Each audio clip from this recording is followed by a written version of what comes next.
안녕하십니까. 전남대학교 사학과 김봉준 교수입니다. 앞으로 여러분에게 12개의 미국 도시를 소개해 보겠습니다. 정확히 얘기하면 12개의 미국 도시를 통해 미국의 역사를 들여다보는 것입니다.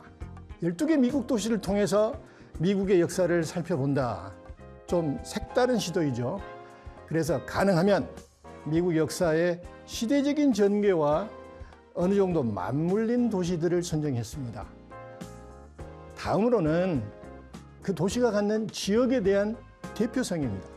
그래서 북동부, 남동부, 중서부, 중남부, 서부 등 미국 전 지역을 고루 포함하려고 노력했습니다.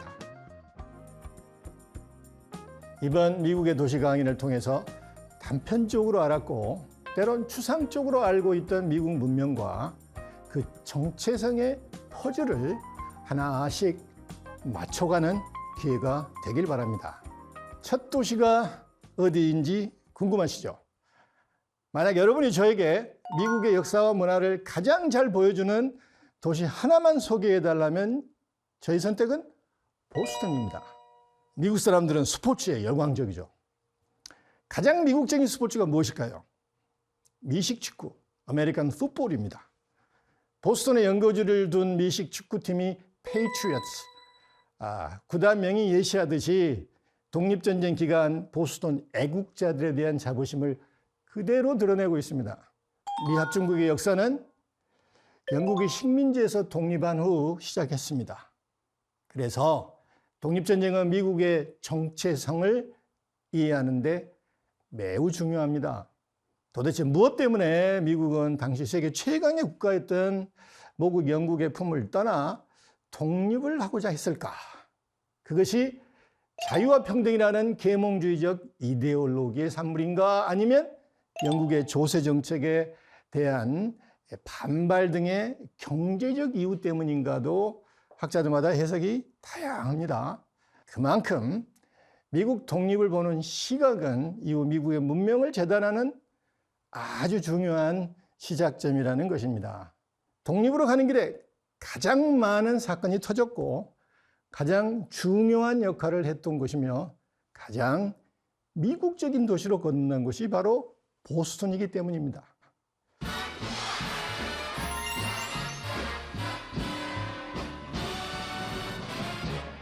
(1616년) 영국의 탐험가 존 스미스가 지금의 보스턴에 있는 매사추세츠 지역을 새로운 영국, 뉴 잉글랜드라고 부르면서 지금까지 북아메리카 동부 지역을 뉴 잉글랜드 지역이라고 부릅니다.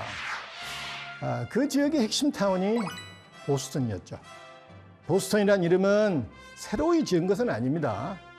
런던에서 북쪽으로 160km 떨어진 곳에 위치한 영국의 보스턴을 그대로 따서 그렇게 불렀던 것이죠. 뉴잉글랜드 식민지는 주로 청교도 퓨리탄들이 정착했습니다. 종교개혁 시대 영국은 기존의 가톨릭, 영국의 국교인 성공회, 그리고 대표적인 개신교 교도인 청교도들 간의 갈등을 겪게 되었는데 상당수 청교도들은 종교의 자유를 위해서 뉴잉글랜드 식민지로 이주했습니다. 이들 중에 가장 급진적인 청교도 분파가 보스턴 남쪽 64km에 위치한 플리머스에 정착했던 순례자들, 필그림스, 이들이었습니다. 이들은 1620년 혹독한 첫해 겨울을 보냅니다. 플리머스에 도착했던 100여 명 중에 절반 정도만 살아남았죠. 살아남은 이들이 다음에 가을에 감사의 축제를 드렸는데 이것이 미국의 추수감사절, 땡스기빙 데이의 유래가 된 것입니다. 추수감사절은 미국에서 가장 중요한 명절이죠. 미국인들이 추수감사절을 가장 중요한 명절로 기리는 것 자체가 청교도의 역사적 유산이 미국을 이해하는 데 얼마나 중요한지를 가늠하게 합니다. 초기 청교도들뿐만 아니라 이후 보스턴 사람들이 보스턴에 갖는 자부심은 대단했습니다. 이 자부심은 독립운동에까지 그대로 이어집니다. 독립전쟁으로 가는 길에 가장 주도적인 역할을 했던 곳이 보스턴입니다. 영국 정부와 북아메리카 식민지와의 갈등은 대부분 보스턴에서 촉발되었습니다. 몇 가지 예를 들어보죠. 1770년 3월 5일 보스턴 주둔 영국군이 보스턴 시민과의 이 대치 상황에서 발포했고 5명의 시민이 사망합니다. 미국 사람들은 보스턴 학살 사건, 보스턴 매서커라고 명칭을 붙이죠.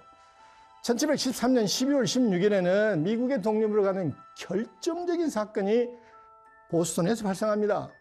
자유의 아들들이라는 반영 일종의 과격파들이 모호크 인디안으로 가장해서 보스턴 항해 정박 중인 영국의 동인도 회사 선박에 탑선해서 선적에 놓은 차를 몽땅 바다에 던져버립니다. 이것이 유명한 보스턴 차 사건, 보스턴 티파티입니다. 이 사건으로 영국은 더 이상 북아메리카 식민지의 반발을 묵과하지 않으려 했고 미국 역시 모국에 대한 기대를 포기하고 독립을 선택하게 됩니다. 1775년 4월에 보스턴 인근에서 영국군과 미국 민병대가 전투를 벌입니다. 이것이 미국 독립전쟁의 소막을 열었던 렉싱턴 콩코드 전투입니다. 미국이 독립으로 가는 길에 발생한 대부분의 사건이 보스턴에서 발생했으니 보스턴 사람들의 독립에 대한 자부심이 대단할 수밖에 없었죠. 지금도 보스턴 곳곳에는 이러한 역사적 흔적들이 고스란히 남아 있습니다. 빨간 벽돌길로 포장된 이 프리덤 트레일을 따라 걸으면 보스턴 학살, 보스턴 차 사건과 같은 역사적 유적지와 보스턴의 대표적인 애국자들의 묘지를 직접 눈으로 볼 수가 있습니다. 보스턴 시의 이 깃발과 인장의 로고에는 라틴어로 쓰여 있는데 이런 슬로건이 쓰여 있습니다. 우리 아버지들과 함께 했듯이 하나님이 우리들과 함께 하시길. 여기서 아버지들은 앞세대에 살았던 사람들로 생각할 수 있지만 건국의 아버지들이라고 할 수가 있습니다.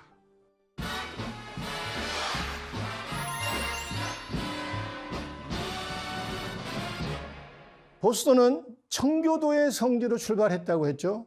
그렇다면 보스턴이 계속해서 청교도들의 낙원으로 정착했을까요? 미국은 이민의 국가이잖아요. 특히 1840년대는 미국 이민사에서 매우 중요한 시기입니다. 아일랜드 감자 대기근으로 대규모의 아일랜드인들이 미국으로 이민을 왔기 때문입니다. 그 수가 무려 150만 명이나 되었습니다. 이것이 얼마나 많은 숫자냐? 1840년 뉴욕 인구가 30만 정도였으니 그때 얼마나 많은 아일랜드인들이 밀려왔는지 이해가 갈 것입니다. 이들 대다수는 동부의 항구 도시에 정착을 시작했는데 보스턴이 그 중에 하나였습니다. 아일랜드인들은 주로 가톨릭 교도들이었죠. 문제가 생길 수밖에 없겠죠. 보스턴은 청교도의 중심지잖아요. 기존의 앵글로색슨 개신교도들이 하루가 멀게 이게 몰려오는 아일랜드 가톨릭 교도들을 가만 둘 리가 없었겠죠. 그들은 갖가지 방법으로 아일랜드 가톨릭 교도들을 탄압했습니다. 보스턴은 아일랜드계 가톨릭 교도들을 겨냥한 반이민 운동의 중심지가 되었습니다. 이러한 반아일랜드 운동은 이후 미국의 정치, 문화 등 사회 전반에서 매우 중요한 부분을 차지하게 됩니다. 그러다 이러한 운동에 약간의 변화가 생기게 되는 계기가 발생하는데 이것이 남북전쟁입니다. 1861년부터 4년 동안 미국은 남과 북의 내전, 즉 남북전쟁을 치르게 됩니다. 아일랜드인들이 북부 연방군에 지원함으로써 앵글로색슨 개신교도들의 반아일랜드 운동이 약간 누그러진 것은 사실이죠. 그렇다고 남북전쟁을 계기로 아일랜드 이민자들에 대한 편견과 차별이 완전히 사라졌다는 얘기는 절대 아닙니다. 보스턴은 미국 도시 중에서 아일랜드계가 가장 높은 인구 비중을 차지하고 있는데 보스턴에서는 약 4명 중에 1명이 아일랜드계 후손이라고 합니다. 1960년 선거에서 존 F 케네디가 최초의 아일랜드계 가톨릭 신자로 대통령에 당선됩니다. 케네디는 아일랜드계가 이룩한 아메리칸 드림의 상징이 되었죠. 케네디가 대통령에 당선될 때에도 반가톨릭 정서가 만만치 않았습니다. 그런데 케네디의 대통령 당선은 미국이 이제 반가톨릭 정서에서 어느 정도 벗어났다는 것을 방증하는 것이라고 볼 수 있습니다. 뿐만 아니라 보스턴은 미국에서 가장 진보적인 도시의 하나가 되었습니다. 케네디가 보여주듯이 보스턴은 민주당의 성지나 마찬가지입니다. 앵글로색슨 프로테스탄트의 성지로서 반아일랜드 운동의 중심지라고 할 수 있는 보스턴이 이렇게 진보의 상징으로 된 것은 보스턴뿐만 아니라 미국의 다문화주의에 대한 많은 점을 시사하고 있습니다. 사람은 서로 다른 사람과 문화가 섞이며 서로를 알게 되면서 편견에서 벗어날 수 있는가 봅니다. 보스턴은 현재 미국 내에서 아일랜드 문화가 가장 풍성하게 남아있는 곳입니다. 매년 3월 17일에 열리는 세인트 패트릭 데이는 보스턴 최대의 축제입니다.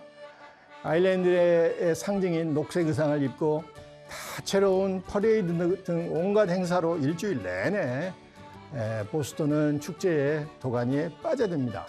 보스턴의 프로농구 팀은 셀틱스인데 이는 아일랜드인을 포함한 켈트족의 영어식 발음입니다.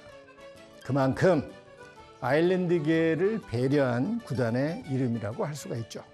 그런 점에서 아일랜드 이민자들은 보스턴뿐만 아니라 미국 문화 형성에 중요한 역할을 했다고 볼 수 있습니다. 사람에 대한 편견을 깨는데 교육의 중요성도 간과할 수가 없죠. 이런 점에서 보스턴 사람들이 갖는 교육에 대한 자부심도 보스턴을 이해하는 데 매우 중요합니다. 1636년 미국 최초의 대학인 하버드 대학교가 보스턴에 세워졌습니다.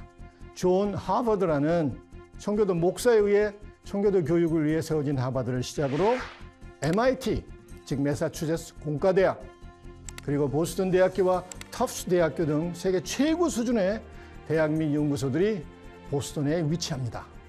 이들 교육 및 연구기관들은 인문사회, 법, 의학, 공학, 경영학 등 다양한 학문 분야에서 미국의 발전을 선도한 인물들을 배출했고 지금도 배출하고 있습니다. 흔히들 보스턴은 미국 지성의 산실로만 생각하는데 사실 보스턴에는 수많은 크고 작은 기업들이 모여 있습니다. 탁월한 연구 인프라를 배경으로 보스턴은 캘리포니아의 실리콘밸리 다음으로 미국 최대의 바이오 클러스터가 형성되어 있습니다. 보스턴에 소재한 5,000여 개의 하이텍 스타트업 기업들이 미래 애플과 테슬라를 꿈꾸며 열정을 불사르고 있죠. 미국의 문학과 철학 등 정신적인 면에서도 보스턴이 차지하는 비중은 막대합니다. 올드 코너 서점가는 미국 문학의 요람이라고 불릴 정도로 미국 문학의 정신적인 고향이라고 할 수 있습니다. 보스턴 공공도서관은 미국의 최초로 무료 도서관이었습니다. 이러한 보스턴의 지적 유산 때문인지 미국 내에서는 인구 비례 가장 많은 자선 및 기부자들이 사는 곳이 보스턴입니다. 보스턴이 갖는 도시의 역사적 의, 교육, 스포츠 등 다양한 이유 때문에 보스턴 사람들이 갖는 보스턴에 대한 자부심은 미국 내에서 두 번째 가라면 서러울 정도로 굉장하다고 할 수가 있습니다. 보스턴이 계속 이러한 자부심 속에서 전통을 잊지 않으며 미래를 선도하는 도시가 될지 아니면 그렇지 않는 대도시처럼 어두운 터널에 들어갈지 그 열쇠는 보스턴 사람들이 쥐고 있는 것 같습니다. 보스턴에 나온 미국 최고의 정치인 존 F 케네디 대통령이 이런 말을 했습니다. 제가 굉장히 좋아하는 말인데 사람은 죽을 수밖에 없고 국가는 흥하기도 하고 망하기도 하지만 믿음은 영원합니다. 보스턴 사람들이 자유에 잉태된 나라가 미국이라는 그 믿음을 간직하는 한 보스턴은 미국 민주주의를 지키는 가장 중요한 도시가 될 것이라고 생각합니다. 보스턴의 역사적 상징이라 할 수 있는 프리덤 트레일을 걸으면서 보스턴이 갖는 깊은 역사적 유산을 보는 동시에 보스턴의 정신적 유산까지 살펴보는 계기가 되길 바랍니다. 다음 시간에는 좀 더 아래로 내려가겠습니다. 미국 하면 이 도시를 빼놓을 수가 없죠. 미국뿐만 아니라 세계 정치, 경제, 문화의 1번지 뉴욕입니다. 감사합니다.